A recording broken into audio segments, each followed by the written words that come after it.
Facebook থেকে যদি আপনি ৳১ ইনকাম করতে চান সেক্ষেত্রে আপনার ফার্স্ট অফ অল হচ্ছে কন্টেন্ট মনিটাইজেশনটা পেতে হবে। আর কন্টেন্ট মনিটাইজেশন নিয়ে গতকাল আমি একটা ভিডিও তৈরি করেছিলাম। অর্থাৎ আপনারা এখানে দেখতে পাচ্ছেন হয়তো যে কন্টেন্ট মনিটাইজেশন পেতে যেখানে নো ক্রাইটেরিয়া এখানে আছে, এই ক্রাইটেরিয়াগুলো কবে নাগাদ পর্যন্ত দিতে পারে, হয়তো পরবর্তী আপডেট যখন দিবে তখন এখানে আপনার ওয়াচ টাইম, এখানে ফলোয়ার সবকিছু দিয়ে দিতে পারে। কিন্তু এখানে আপনারা হয়তো আরেকটা জিনিস লক্ষ্য করতে পারছেন যে এখানে আমাদের কন্টেন্ট মনিটাইজেশনটা এখানে কিন্তু লক অবস্থায় আছে। আবার অনেকের আছে দেখা যায় কন্টেন্ট মনিটাইজেশন তাদের কিন্তু ছিল, তাদেরও কিন্তু চলে গেছে। যাদের চলে গেছে তারা রেগুলারলি কাজ করবেন, হয়তো পরবর্তী যখন আপডেট পাবে তখন এটা ঠিক হয়ে যাবে, অর্থাৎ সামনের মাসের মধ্যে ঠিক হয়ে যাবে। আর যাদের নাই, একেবারেই নাই, যাদের লক আছে তারা এখানে আই অ্যাম ইন্টারেস্টেড এই অপশনটার উপরে ক্লিক করবেন। এই অপশনটার উপর যখন আপনি ক্লিক করবেন তখন এভাবে আপনাদের একটা ব্ল্যাঙ্ক এখানে দেখাবে।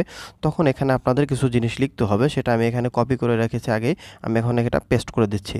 আর আপনাদের সুবিধার্থে এটা আমি কমেন্ট বক্সে এবং ডিসক্রিপশন বক্সে দিয়ে দেবো, সেখান থেকে আপনারা কপি পেস্ট করে এইখানে ইন্টারেস্টেডটা সাবমিট করে দেবেন। তাহলে হয়তো আপনাদের এখানে যাদের লক অবস্থায় আছে তারা এটা আনলক হয়ে যাবে এবং খুব দ্রুত সাথে দেখা যাবে যে আপনাদের যে কন্টেন্ট মনিটাইজেশনের জন্য যে আপনারা অ্যাপ্লাই করবেন সেই ক্রাইটেরিয়াগুলো পরবর্তীতে পূরণ করার পরে আপনাদের সম্পূর্ণভাবে আপনারা মনিটাইজেশনটা করে নিতে পারবেন।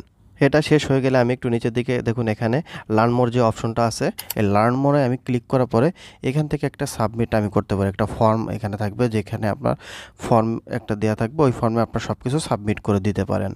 ইন দিস ফর্ম যে অপশনটা আছে এখানে গিয়ে আপনারা ফর্মটা পূরণ করে এটা সাবমিট করতে পারেন। এটা না করলেও সমস্যা নেই, কিন্তু মূল যেটা সেটা আমি আপনাদের কেবলই দেখিয়ে দিলাম, এটাই হচ্ছে মূল। তাহলে হয়তো আপনাদের দেখা যাচ্ছে যাদের লক আছে তাদের এই কন্টেন্ট মনিটাইজেশনটা এটা আনলক হয়ে যাবে। আশা করি ভিডিওটি ভালো লেগেছে। যদি ভিডিওটি ভালো লাগে তাহলে লাইক, কমেন্ট, শেয়ার এবং সাবস্ক্রাইব করে সকলে আমাদের পাশে থাকবেন। ধন্যবাদ সকলকে। আল্লাহ হাফেজ।